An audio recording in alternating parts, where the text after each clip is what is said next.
दोस्तों इस वीडियो में हम बात करेंगे एबीबी इंडिया लिमिटेड की। बात करेंगे कि एबीबी इंडिया लिमिटेड का स्टॉक जो रैली दिखा रहा था पिछले काफ़ी क्वार्टर से अच्छे फ्यूचर फोरकास्ट और क्वार्टरली रिजल्ट के चलते उसमें अब कैसे मूव आ रहे हैं 20 डेज और 90 डेज मूविंग एवरेज के against where is the stock place. RSI क्या इंडिकेशन दे रही है, पिछले क्वार्टरली रिजल्ट कैसे रहे थे, आने वाले क्वार्टरली रिजल्ट कैसे रह सकते हैं, सेक्टर के अगेंस्ट कंपनी महंगी है कि सस्ती, इन सब मुद्दों पे बात करेंगे। न्यूट्रॉन मनी में आपका स्वागत है। आइए बात करते हैं एबीबी इंडिया लिमिटेड के बारे में। तो जैसे कि आप देख सकते हैं स्टॉक चार्ट पे on A weekly time frame ABB India limited पिछले हफ्ते के मूव के चलते अपने प्रीवियस 2 वीक्स के जो मूव थे उनको बीट करता हुआ नीचे की डायरेक्शन इस टाइम ये दिखाई दे रहा है। ABB India limited also contribute big time in the mid cap index. अब क्योंकि यहाँ पे एक नीचे के मूव हमें दिखे हैं प्लस जो क्लोजिंग हुई है वो एक्सट्रीम बॉटम पे हुई है, ऐसे मूव जब आते हैं then we need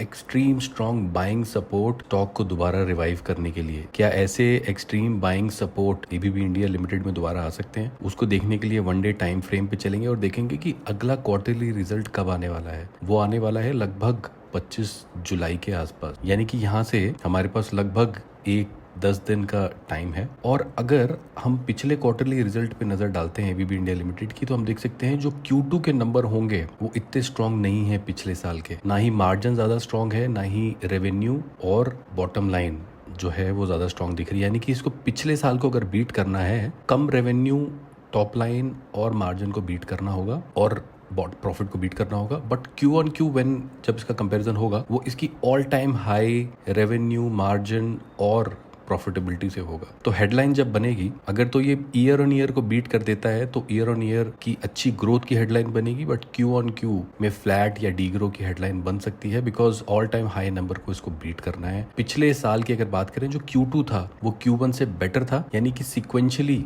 Q2 Q1 से बेटर दिखाई दिया है हमको हिस्टोरिकली इस कंपनी के लिए। तो क्या इस साल भी सिक्वेंशियली Q2 Q1 से बेटर हो सकता है ऑन ऑल 3 सेगमेंट्स? अगर ऐसा होगा तो वो पुश एबीबी में दोबारा हमें आता हुआ दिख जाएगा। बट एक चीज का ध्यान रखना होगा और वो जो है वो है इसका ईपीएस, इसका प्राइस टू अर्निंग। इसका ईपीएस इस टाइम 68 का है, उसके अगेंस्ट इसकी जो स्टॉक वैल्यू है that is 8209 as on today, जिसके चलते इसका price to earning is around 123। इस प्राइस टू अर्निंग को अगर मैं इलेक्ट्रिकल प्रोडक्ट या प्रोड्यूसर मैन्युफैक्चरिंग कंपनी के एवरेज पी से कंपेयर करता हूँ, मैं जाता हूँ किसी भी ऐसी कंपनी में जो इलेक्ट्रिकल प्रोडक्ट्स बनाती है और उनके मैं पी को देखता हूँ, तो यहाँ पे मुझे सीमेंस भी ऐसी कंपनी दिख रही है जो 116 के पी पे है, एबीबी 119 के पी पे यहाँ पे दिखाई दे रही है, हेवल्स 94 के पी पे दिख रही है, सीजी पावर 77 की पी पे दिखाई दे रही है, पॉलीकैब जो कि अगेन इलेक्ट्रिकल मैन्युफैक्चरिंग में है वो 55 के पी पे दिखाई दे रही है, सुजलॉन 109 के पी पे दिखाई दे रही है। यानी कि काफ़ी सारी ऐसी कंपनीज हैं जो अभी भी सीमेंस और एबीबी के पी से आधे दामों पे अवेलेबल है। तो क्या ऐसी कंडीशन पे अभी भी इन्वेस्टर एबीबी इंडिया लिमिटेड में पोजीशनिंग बनाते रहेंगे? अगर इसके अच्छे नंबर आए तो इसकी प्रॉफिटेबिलिटी बढ़ सकती है, जिससे इसका जो पी रेशो है वो कंट्रोल में आ सकता है। बट 100 से ऊपर के पी रेशो पे पैसे लगाना हमेशा से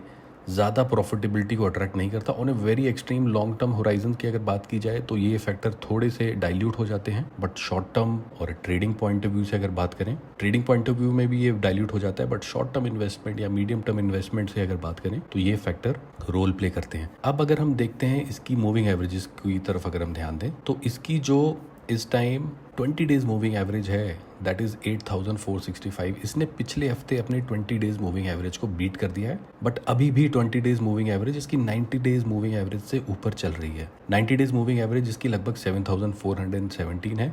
ऐसा इसलिए हुआ है क्योंकि मार्च के बाद फरवरी मिड से इसमें जो ग्रोथ आई थी, स्पेशली जो इसमें जो दिसंबर क्वार्टर के नंबर जब अनाउंस हुए थे फरवरी में, उसके बाद से जो इसमें रफ्तार आई थी स्टॉक में, इसने वन साइडेड मूव दिए थे, इसलिए 90 डेज मूविंग एवरेज तो बहुत पीछे छूट गई है। अभी भी 20 days is far above then 90 days moving average which is a bullish sign in the stock. इस स्टॉक के लिए एक जरूर सपोर्ट हमें दिखाई देगा दैट इज अपकमिंग रिजल्ट, जो ज्यादा दूर नहीं दिख रहे हैं, और अगर वो अच्छे आ जाते हैं तो दोबारा से एक अपसाइड रैली हमें देखने को मिल सकती है। Again like I said, ABB में जितने भी लोग इंटरेस्टेड हैं long term horizon point of view से Indian stock market looks always a safe place. Medium term point of view से आपको हमेशा ये देखना चाहिए कि बहुत हाई वैल्यूएशन तो नहीं है और अपकमिंग क्वार्टरली नंबर कैसे आ रहे हैं, और ट्रेडिंग पॉइंट ऑफ व्यू से there is a different science that works. तो ये रिव्यू था एबीबी पे। इसकी आरएसआई की अगर बात करें तो आरएसआई ने पिछले हफ्ते के मूव के बाद एक डाउनसाइड मूव दिखाया है on A daily time frame, और आरएसआई ने जब जब नीचे की तरफ के मूव दिखाए वहां से हमें एक बाउंस जरूर दिखाई दिया है। बट लास्ट पिछले कुछ दिनों के मूव अगर आप देखो,